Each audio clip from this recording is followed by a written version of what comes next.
During the last 6 years, I've shown you many watches which you have not seen yet. And that is my goal of Swiss Watch Gang. And today is no different. I have here Mathieu Cleguer. Mathieu, thank you for coming to Zurich. How are you? A pleasure. And it's nice because we meet each other a long time ago. It was maybe 8 years ago at Akrivia, correct? And last year you had, I had the opportunity to see your watch with this, I think, was 3D model, or maybe it was even this one, I'm not sure. Yeah, bit of both, I think. Bit of both, yeah. Today we're going to discuss your watch because it's finally here. You did launch the subscription piece, correct? Yeah, How did that go? The subscription was started almost 2 years ago now. It was word-to-mouth communication. We didn't publish anything. It was collectors that I've been talking to on Instagram, on social media, just to create a bit of community around the watch. So now the project is being published, being a reality. Is not 3D printed anymore. You can see a lot of 3D printers there. Exactly. And congrats, congrats. Thanks. I mean, it was a long journey for sure. Yeah, so it started 9 years ago with the first sketch, the first drawing. Lian Rapati, which is my designer, was involved almost from day one. So first drawing in 2017, and then we walked the long path to arrive to a working prototype today. Nice. I didn't know this part. Huh? So 1 hour watch on Instagram. Yes, 1 hour watch on Instagram. Love his page. Yeah, yeah, he's doing a great job and a great guy.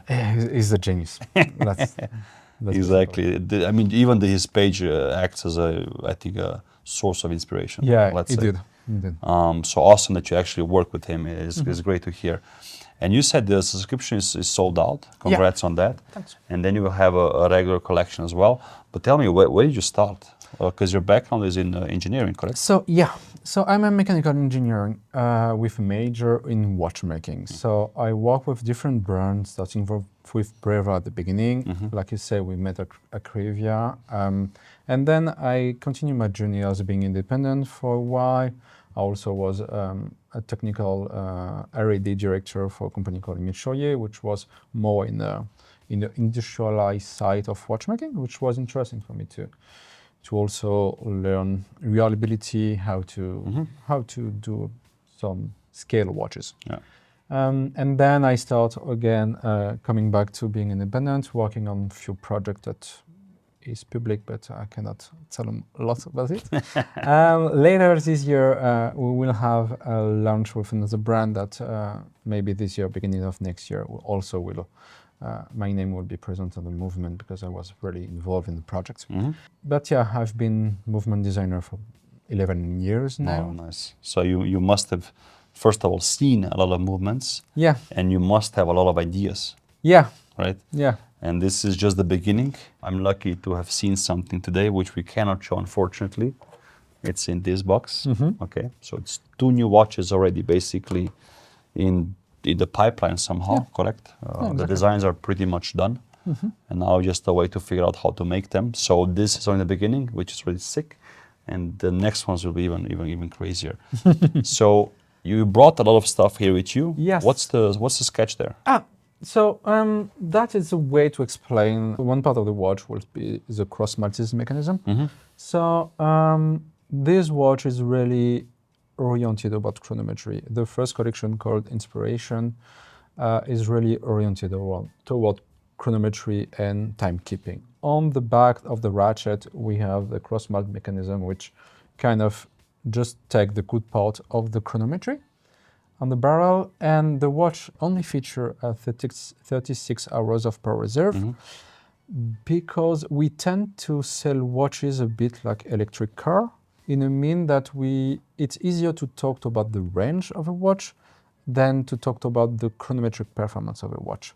So in a way, because I wanted to have a very chronometric oriented watch, I used the cross malt mechanism to shorter that range. And at the end, being a 3-hand watch is manual wind, the only connection you have with the watch is by winding it. So I try to create the most interesting experience in terms of winding sensation by creating a very loud click and having something which is... Let's put it to the test now. Yeah. Moment of silence.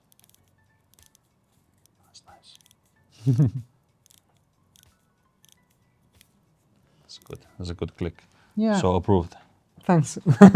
So, and using the cross-malt mechanism also helps having different approach to click system. So yeah, that was one of the approach to That's that. the first one, huh? Yeah. So you have a maltese cross on the back, which Yeah. to regulate the power output. Yeah. And then you also started not just with a simple watch, you created your own Yeah. escapement, which is again not easy, and it's actually working. Yeah. Congrats.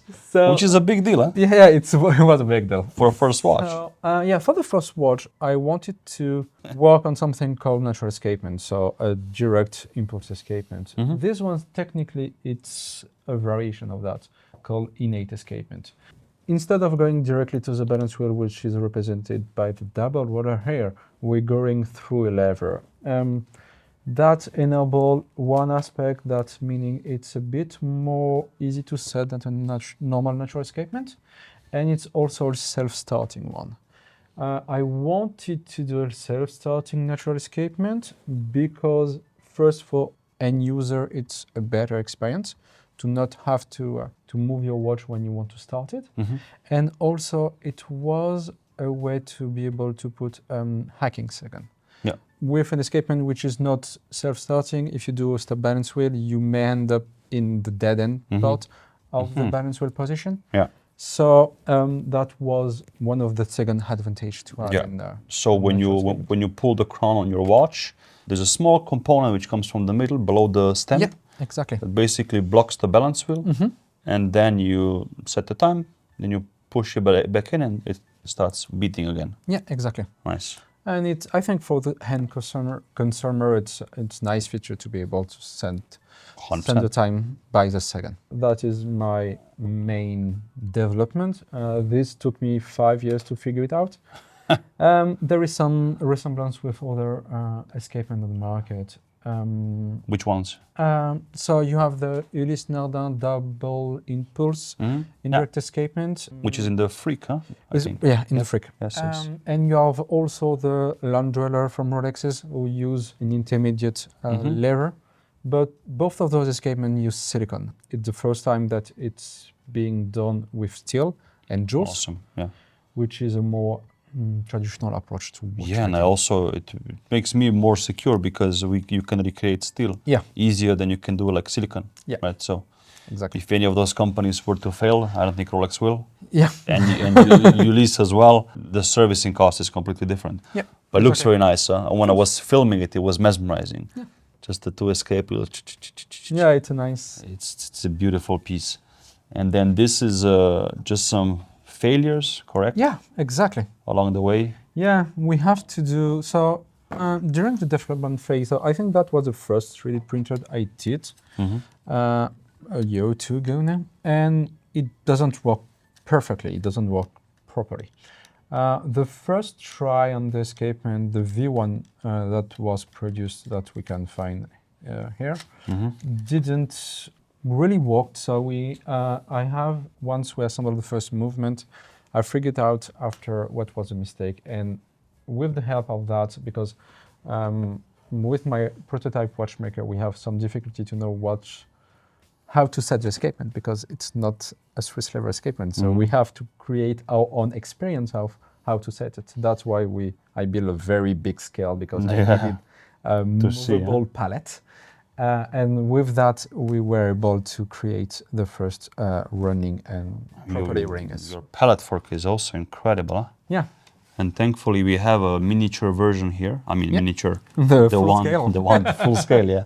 Actually, the one which is in the watch.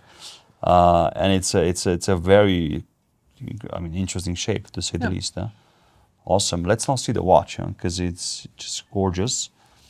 Tell me. Let's maybe go with the case. Yeah, the case was. The idea of the case is to create a stadium for the movement. I'm a movement designer. It's what I love. So the idea was to be able to create the most memorizing way of seeing the movement. That's why you have a very big internal bezel. And at the end, you have the stem, which is higher than the main plate. So the main plate is it's very low compared to the rest. But that allow to create a movement that you can see what is, for me, the most important aspect of the watch and the only aspect you really need in the watch, meaning you have the barrel, you have the chronometry, and you have the dial. Yeah.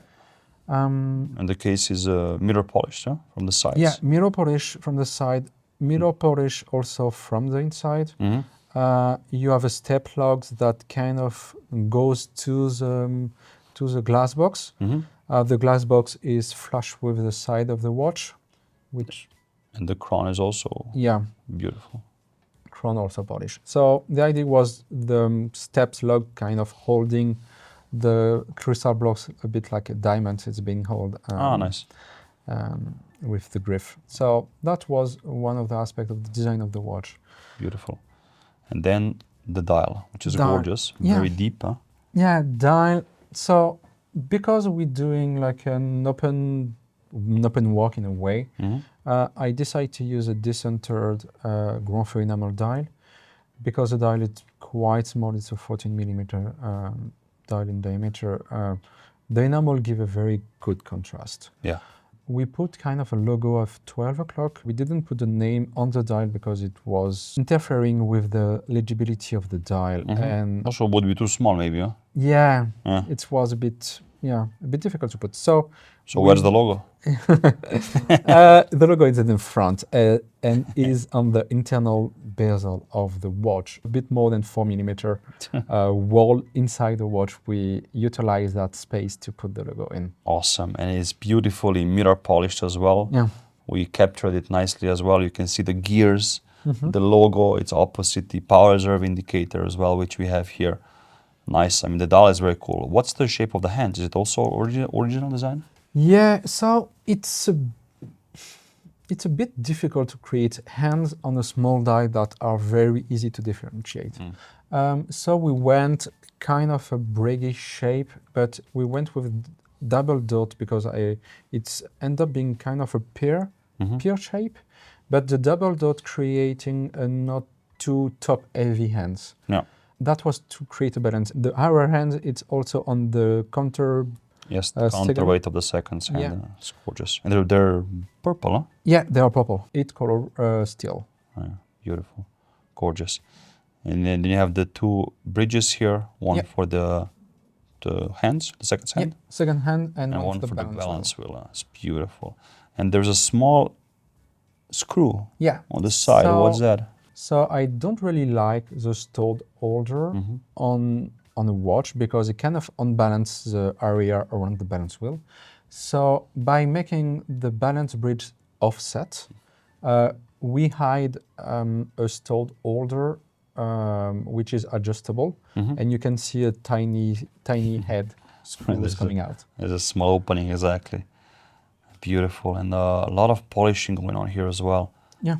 And there's a power reserve indicator with also a purple heat blued arrow hand. Yeah, it's a very tiny hand. So that was one of the idea of Lee, my designer, was to put the power reserve close to the barrel, like it.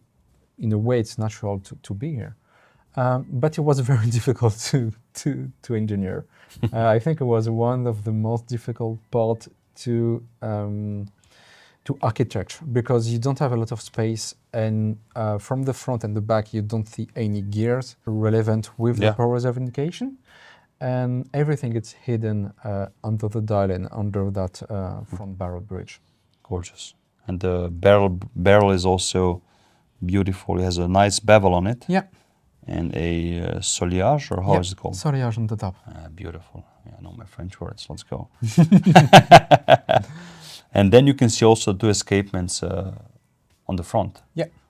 So because it's a twist on the natural escapement, you have two different wheels that giving an indirect impulse but a tangential impulse. This kind of escapement is less susceptible to lubrication aging, and it's one of the reasons why we went with a slower beat of balance wheel, which is an 18,000 vibration per hour. Yeah, and you have also the weights on the balance wheel, which are beautiful. Are they in gold or steel or? Gold. Gold. So we have 4 weights on the balance wheel, which are in gold, and the balance wheel is 12.9 millimeter in diameter. Yeah, right, it's a big one, huh? And the shape is very specific, and the edge is actually mirror polished. Yeah, so the edge are mirror polished and are pay tribute to my wedding band. So your wedding ring is the same as the balance? Yeah, The similar shape, huh? Yeah. Nice. Very romantic. Huh? Yeah, I'm sure I your have wife to. loves that. Shout out wife. Huh?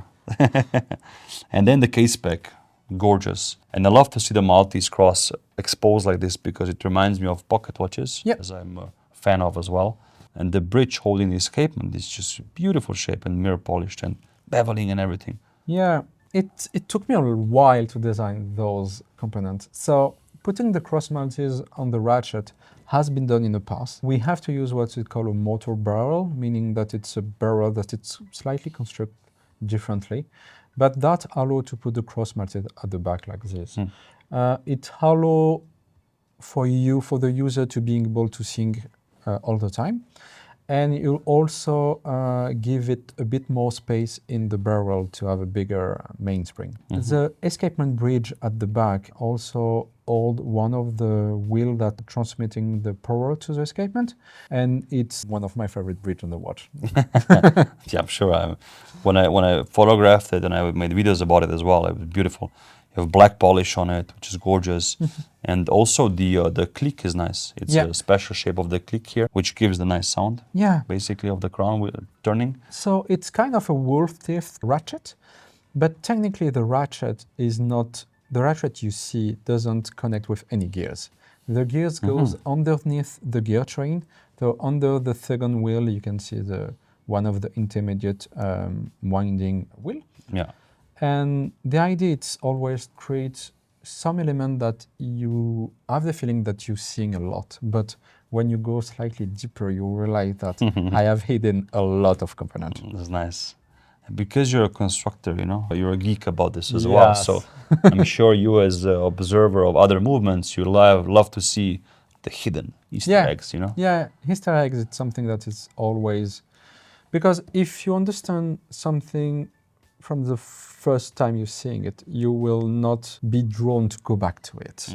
But by hiding few components, you always create the urge to go back to it and to understand a slightly deeper level. Makes sense. And then we have your name, Cleguer Inspiration 1. Yeah. So this is number 1 of 12. Yeah, exactly. Beautiful. This is a customer piece or? No, that's the prototype. The customer piece will be made later this year. Yeah. And then below this beautiful bridge, you have a German silver plate with Côte de Genève or no? So it's a German silver base, but it's still coding with a special coding, which resemble a lot like raw German silver. We use that because we wanted something a bit more easy to work with than raw German silver. And the Geneva stripe on the plate, on the main plate, was a tribute to Derek Pratt. Derek Pratt used on some of his tourbillon main plate with Geneva stripe. It requires a bit of work on how you build the bridges. You don't want the decoration to change the height of your bridges. So there is some special tweaks underneath. Sure, you hid more stuff in there, huh? Yeah. And there's also a very, like when I saw the movement for the first time, I didn't think it's deep. But when I started filming it, I saw it's actually, there's real depth to it. Yeah. And there's one little like long side of the bridge here, which has space for some things as well. Huh? Yeah. Maybe you could put another Easter egg here. So tell me on the movement side on the back, what's your favorite part except the bridge? What's like an Easter egg you think people need to see or won't even see? For me, the way that cross Maltese was integrated was one of the things I'm more proud about this watch, because even though it's not the first time it's been made, when you look at the back of the watch, is one of the focus of the back of the watch is that ratchet and that click and the way that it's connecting to something you feel and something you hear. For me, it's making the experience of using the watch is very important. That's why we have the self-starting mechanism. That's why we have the hacking system. It's really, I want you to be able to enjoy the watch and to be able to, because it's a short time power reserve, you have to wind it every day. So it's important that you have pleasure every time you No, wind it. for sure, for sure. And I'm sure people will have, especially the first subscribers here, the first subscription owners. Yeah.